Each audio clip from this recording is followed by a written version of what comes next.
For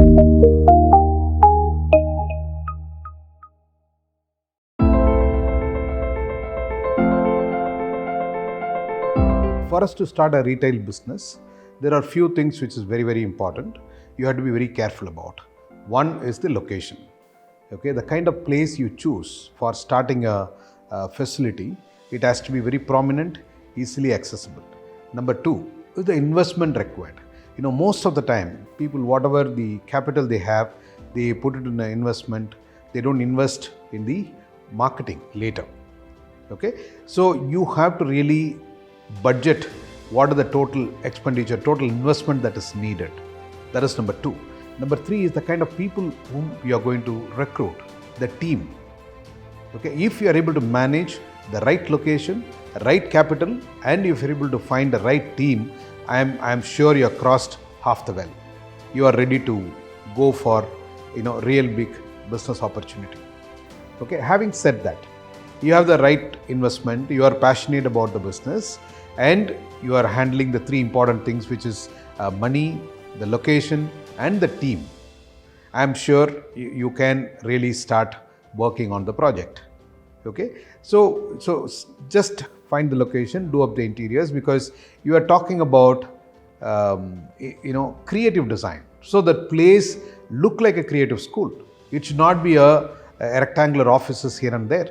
It is not a straight office. Somebody walk into the place thinking of investing and thinking of learning, they should be able to feel the vibration when they walk into the training center.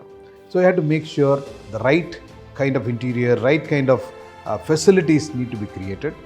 Once you have done that, all that you have to do is go out and start doing a lot of marketing.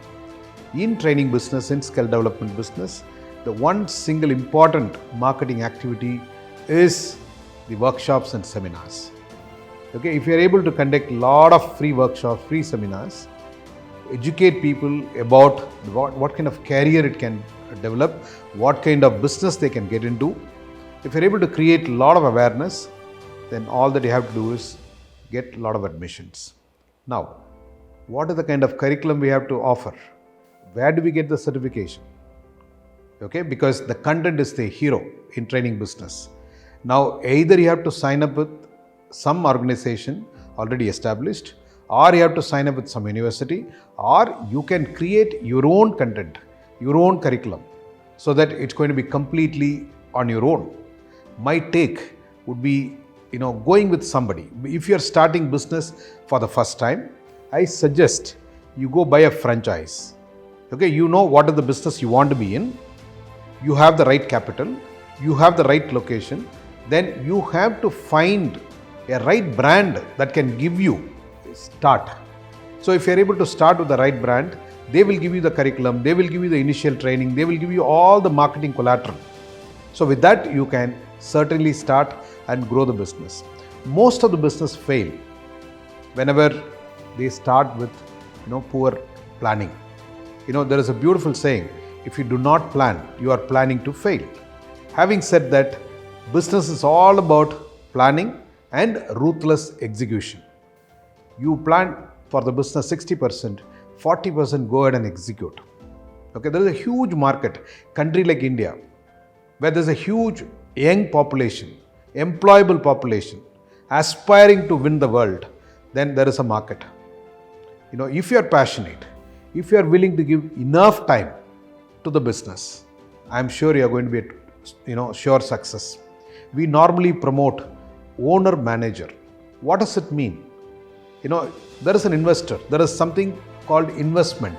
You invest and you forget the business. You expect some return on investment. Here, if you want to be on your own, you have to be a owner manager. You have to manage the business leading from the front. You are starting business for the first time. You must get involved, starting from opening the office till closing the office. You have to meet every stakeholder, the students, parents, colleges. You have to really put in your efforts to understand what exactly the students are expecting. On the other hand, you have to go meet all the employer, what exactly the employer wants. Because today, the training business thrives because there is a gap between what is offered by the colleges and what is available, what is expected by the employer. Okay, by meeting employer, you will be able to get a feel of what is the kind of candidate the company wants, what is the kind of candidate they expect to recruit. Okay, if you know that very well, then you can deliver the kind of courses and you can keep up the promise of the brand. Okay, 40% of the training business, skill development business happens only by word of mouth. The most effective method of getting admissions is by word of mouth. People talking good about us. When do we get positive feedback? When you walk that extra mile. When you walk that extra mile, take good care of the customer, teach them much more than what they expect, then you will get word of mouth. Okay, all that you have to do is run the business for 3 months hands-on. You be in the front, you be in every place of the business. You can be rest assured, 120 days, you can become positively, breaking even, at least meeting the running cost. Training business, skill development business, one, in my opinion, can give you break even in less than 6 months. You will be able to start making profits in 6 months' time. So if you are passionate about giving employable skills or developing entrepreneurs, my belief is that you should get into the business that you want to, something like a skill development business, and spend a lot of time, and you will be able to be successful yourself and create a lot of successful individuals across the country.